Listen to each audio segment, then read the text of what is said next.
Assalamualaikum warahmatullahi wabarakatuh. Hari ini hari Khamis, 11 Januari 2024.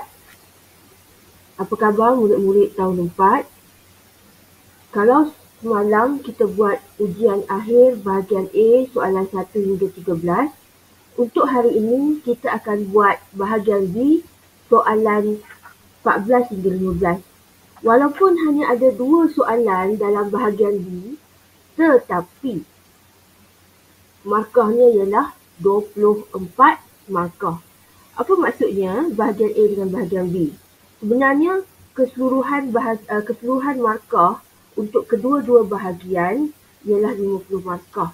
Jadi walaupun bahagian B hanya ada 2 soalan sahaja, tetapi soalan ini mempunyai banyak bahagian sebab markahnya 24, hampir separuh. Dibandingkan dengan bahagian A yang mempunyai banyak soalan 1 hingga 13 tapi 26 markah. Merujuk kepada format soalan ni, selalunya murid apabila sampai kepada soalan 14 dan 15 suka tinggalkan untuk tidak menjawab soalan tersebut dan berfikir bahawa tidak mempunyai apa-apa efek markah. Tapi kalau kamu tengok, sebenarnya dengan meninggalkan atau tidak menjawab soalan 14 dan 15, kamu akan kehilangan 24 markah. Jadi cikgu nasihatkan, bukan sahaja kamu perlu menjawab soalan 14 dan 15, tapi kamu kena berhati-hati. Sebab kalau kamu salah di bahagian awal, kamu mungkin tidak dapat menjawab bahagian yang lain. Jadi kamu kena baca betul-betul soalan muka surat 14 dan 15. Kerana walaupun 2 soalan, tetapi markahnya ialah 24 markah. Kita mula sekarang dengan soalan nombor 14. Okey, soalan ni berkaitan dengan data. Kita tahu data boleh diberikan dalam bentuk jadual, dalam bentuk carta file, dalam bentuk carta palang. Tapi untuk soalan nombor 14 ni, data yang diberikan dalam bentuk piktograf. Bila merujuk kepada piktograf, perkara paling utama ialah kamu melihat di bahagian bawah jadual piktograf itu, kamu akan lihat satu gambar tu mewakili berapa nilainya. Jadi untuk gambar yang diberikan adalah berkaitan dengan topi. Jadi ada gambar topi dan setiap gambar topi itu bernilai 2 topi. Kadang-kadang kesilapan murid ialah memikirkan bahawa nilai satu topi adalah 1. Tetapi tidak, ya. Kamu kena rujuk di bahagian bawah. Dia menulis mewakili 2 topi.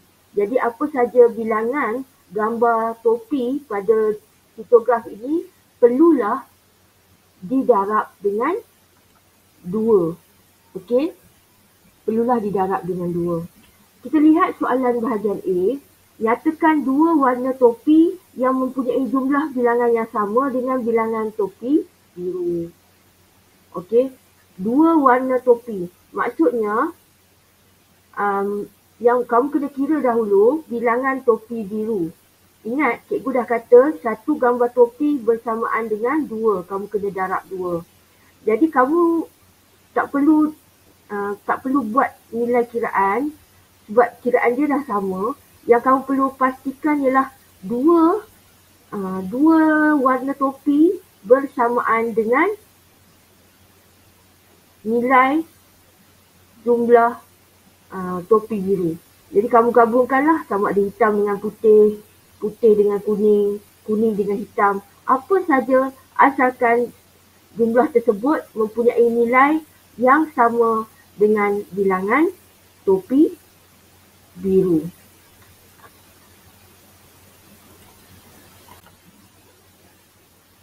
Kita lihat sekarang soalan B. Berapakah jumlah bilangan topi di kedai jaki? Ini agak mudah jika dibandingkan dengan A kerana kamu hanya perlu mengira bilangan topi yang ada, gambar topi tersebut dan kamu perlu darab dengan 2. Jadi kalau kata soalan lain, dia kata mewakili 5, kamu kena darab 5. Kalau mewakili 7, kena darab 7. Jadi sifirnya begitu mudah. 2, jadi kamu perlu mendarab 2 sahaja. Kemudian kita lihat pada soalan C. Harga 6 topi hitam ialah RM54. Okey, 6 topi hitam ialah RM54. Harga setiap topi hitam dan topi putih adalah sama. Hitung harga semua topi putih itu. Okey, mula-mula kamu kena buat perkadaran ya. Ini macam soalan perkadaran. 6 topi hitam, RM54. Tetapi berapa nilai satu topi hitam? Jadi perkara pertama kamu kena cari dulu harga satu topi. Ini kerana sudah dinyatakan dalam soalan setiap topi berharga sama. Kemudian apabila kamu dapat harga satu topi tersebut, apa yang kamu buat? Kamu darabkan dengan bilangan topi putih. So tolong ingat ya, cikgu sudah pun nyatakan bilangan topi putih perlulah didarab dengan 2 dahulu. Sebab gambar bukan menyatakan nilai bilangan topi. Kita kena tengok dulu, rujuk dulu. Satu topi mewakili berapa. Kemudian kita lihat soalan D. Zaki telah menjual 1/3 daripada topi biru dan 1/2 daripada topi kuning. Hitung jumlah bilangan topi biru dan topi kuning yang dijual oleh Zaki. Jadi kalau saja kamu dapat perkataan daripada, kamu dah tahu dah operasi dia mesti darab. Okey, operasi dia mesti darab. So kamu kena cari satu-satu. Cari dulu bilangan topi biru yang dijual, cari dulu bilangan topi kuning yang dijual. Caranya, pecahan didarab dengan jumlah topi biru, pecahan didarab dengan jumlah topi kuning. Okey, bila kita mendarab pecahan, perkara yang paling memudahkan kamu ialah kamu mestilah mendarab, dan kalaulah boleh dikecilkan, kamu kecilkan pecahan dan nombor tersebut supaya lagi mudah untuk kamu mendarab dan membahagi. Okey, dalam mendarab dan membahagi, kalau kamu kecilkan nombor-nombor yang terlibat, ia lebih memudahkan. Selepas kamu dapat nilai topi biru dan topi kuning yang dijual, kamu hanya perlu melakukan operasi tambah. Bagaimana kamu tahu operasi tambah? Perkataan jumlah. Dengan merujuk saja perkataan jumlah, kamu tahu operasi ini ialah tambah. Jadi untuk soalan D ni lebih panjang lah, sebab kamu bukan saja kena mendarab 2 kali, kamu juga perlu menjumlahkan jawapan kamu. Kita akan menjawab pula soalan yang baru, iaitu soalan nombor 15. Sama juga seperti soalan nombor 14, soalan 15 ini juga mempunyai beberapa bahagian yang perlu dijawab dengan berhati-hati. Auni membeli 2 kotak makanan kucing P dan Q seperti dalam rajah di bawah ya. Kotak P dan kotak Q masing-masing mengandungi 8 paket dan 10 paket makanan kucing. Untuk bahagian A, soalannya ialah jisim sepaket makanan kucing dalam kotak Q ialah 120 gram. Hitung jisim dalam kilogram dan gram semua makanan kucing di dalam kotak Q. Jadi untuk soalan A ni, kita hanya merujuk kepada kotak Q saja. Satu paket nilai dia ialah 120 gram. Sepaket. Bila ada perkataan se, maksudnya jisim satu paket. Jadi jisim satu paket adalah 120 gram. Apabila kamu dapatkan nilai untuk 10 paket tu, berapa gram untuk 10 paket tu, sebab dia nak semua paket dalam kotak Q. Jadi kotak Q 10 paket, kamu cari dulu nilai berat keseluruhan 10 paket tersebut dan kamu tukarkan. Kerana jawapan kamu adalah dalam bentuk gram, kamu tukarkan jawapan kamu dalam kilogram dan gram. Cari dulu gram, baru kamu tukarkan jawapan kamu dalam kilogram dan gram. Kemudian kita lihat soalan B. Jisim bagi 8 paket makanan kucing dalam kotak P ialah 1 kilogram. Hitung jumlah jisim dalam gram. 3 paket makanan kucing dalam kotak P itu. Jadi ini diberi 8 paket 1 kilogram. 3 paket berapa nilai dia? Okey, nilai jisimnya. Jadi ini adalah soalan perkadaran. Perkara yang pertama ialah menukar dahulu 1 kilogram jadi gram. Bila kamu tukar dalam gram, barulah mudah kamu nak membahagi. Malah soalan pun minta dalam gram. Kemudian perkadaran, cikgu dah ajar, perkadaran jangan mula darab dulu. Apa saja soalan perkadaran, kamu kena bahagi dulu, baru darab. Jadi kamu tahu ya, macam mana, apa nilai yang patut dibahagi, kemudian didarab. Ada 2 operasi.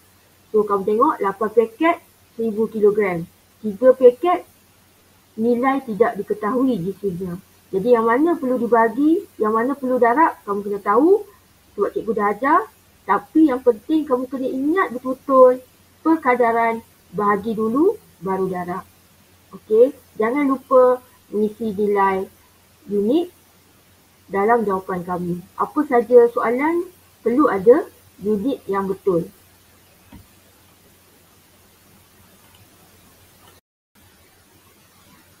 Kita lihat pula soalan C.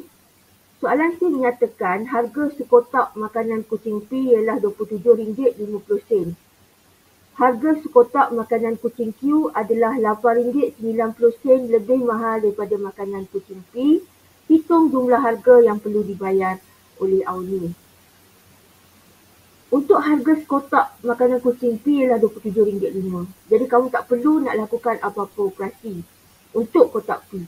Dia bukan tanya soalan paket, dia hanya tanya soalan sekotak makanan kucing P. Jadi kamu tak perlu buat apa-apa untuk nilai RM27.50.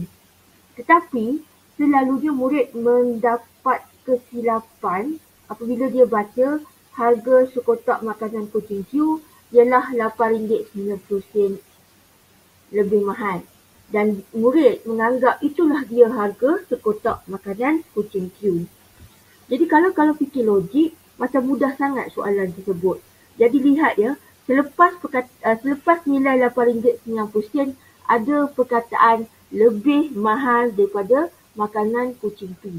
Jadi ini bermakna harga sekotak makanan kucing Q itu bukan RM8.90. Jadi bila ada perkataan lebih mahal, kamu dah tahu dah.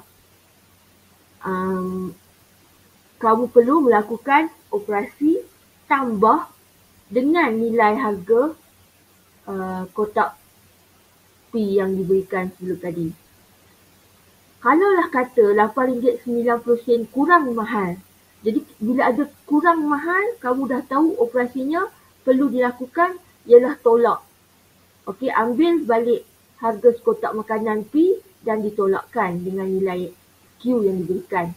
Jadi untuk soalan ni lebih mahal. Jadi lebih mahal operasinya ialah tambah. Murid-murid selalu keliru dan menganggap RM8.90 itulah nilai harga sekotak makanan kucing Q. Kemudian setelah kamu dapat harga sekotak makanan kucing Q, jangan berhenti kerana soalan yang seterusnya ialah masih lagi dalam C, dia minta jumlah harga yang perlu dibayar oleh Auni. Jadi macam mana nak cari jumlah harga? Harga kotak P ditambah dengan kotak Q. Barulah kamu dapat soalan jawapan yang betul. Seterusnya bahagian yang terakhir iaitu D. Hitung beza antara isi padu dalam sentimeter padu kotak makanan kucing P dengan Q. Jadi kalau kamu lihat perkataan beza ialah operasi tolak. Tapi sebelum kamu melakukan operasi tolak, kamu kena mencari dahulu isi padu, kotak P dan juga kotak Q. Kemudian kamu cari isi padu dengan formula yang cikgu bagi, iaitu panjang, darab lebar, darab tinggi. Jadi cari dulu isi padu kotak P, Cari juga isi padu kotak Q. Walaupun kedua-dua kotak merupakan bentuk tiga dimensi yang berbeza, kalau kamu tengok kotak P adalah kuboid, manakala kotak Q adalah kubus, tetapi formulanya adalah sama.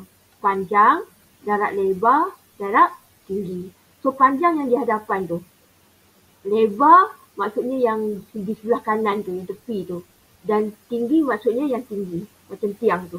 Jadi kamu cari isi padu berasingan, isi padu P dan isi padu Q.